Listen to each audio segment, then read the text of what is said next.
اصل میں یہ غزل میں نے فال آف ڈھاکہ پہ لکھی تھی 16 دسمبر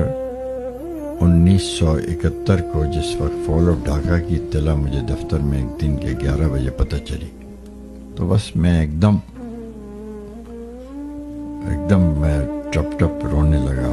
آنسو بہنے لگے، اور میں نے بہت جذباتی مسئلہ تھا ایسٹ پاکستان، تو بس اس پہ میں نے غزل لکھنی شروع کر دی۔ وہ ہم سفر تھا مگر اس سے ہم نوائی نہ تھی، وہ ہم سفر تھا مگر اس سے ہم نوائی نہ تھی، کہ دھوپ چھاؤں کا عالم رہا جدائی نہ تھی، عداوتیں تھیں تغافل تھا رنجشیں تھی، مگر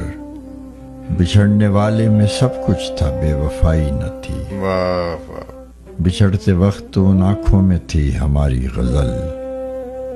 غزل بھی وہ جو کسی کو ابھی سنائی نہ تھی۔